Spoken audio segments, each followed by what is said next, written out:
Greetings, young squires. This is Sir Rolland, a faithful knight to the one true light, and you're listening to our series on how to face, fight, and defeat the 7 deadly dragons. Red is the first color on the visible light spectrum, but now it's time to move on to the next wavelength of light, the color orange.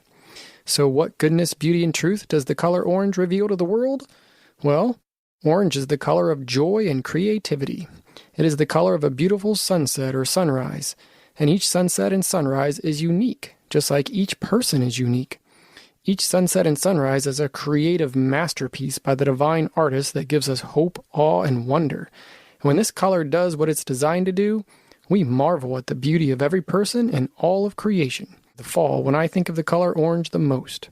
Living in Northwest Ohio, the entire landscape begins to take on an orange hue with the incredibly vibrant changing leaves that are so orange they can simply take your breath away.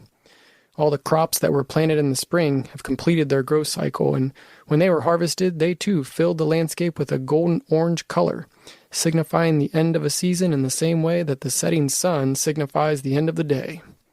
It's during this time of year that God's paintbrush is most active in this corner of the world, and his creativity floods the landscape, which awakens inside of me the instinct to create myself, for we are made in God's image.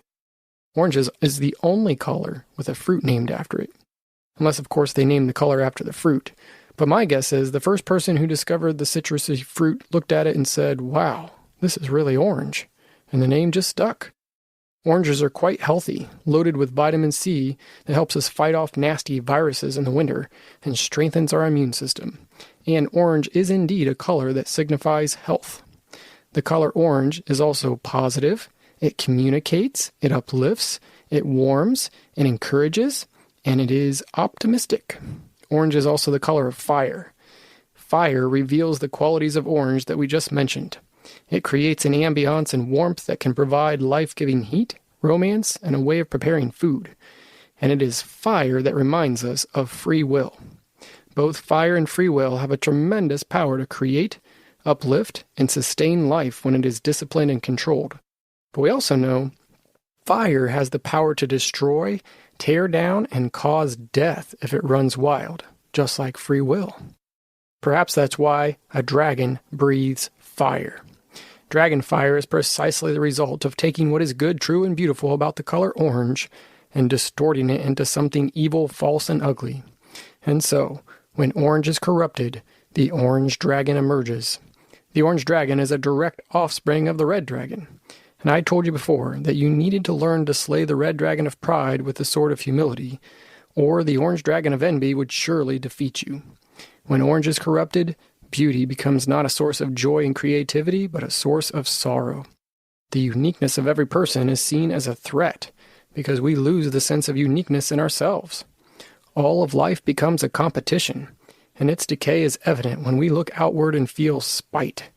We feel despair and desolation from sunrises and sunsets.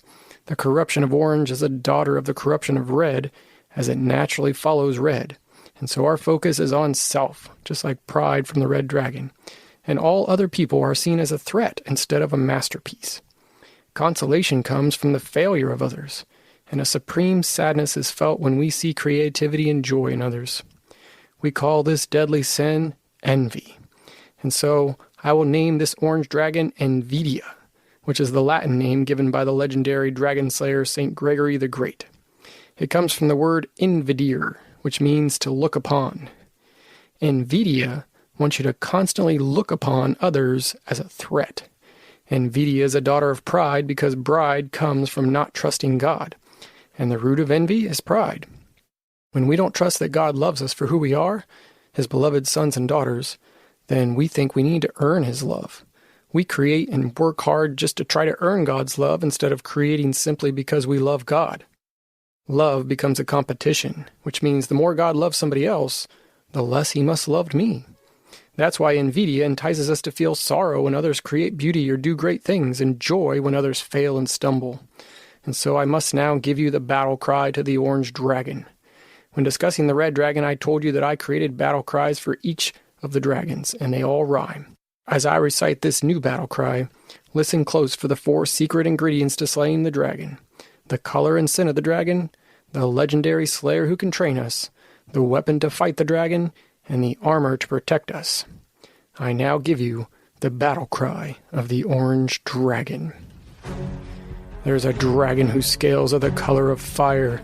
If you lose to this dragon, your situation is dire. He wants you to compare yourself to all others, which leads to an envious contempt for your brothers. Don't be fooled by this liar. You are loved and unique. The admiration of the Father is all we should seek. Orange is creative like sunsets and seasons, and the workshop of Joseph, the terror of demons. The shield of faith will protect you from this dragon's lies, for God loves you so much he is willing to die.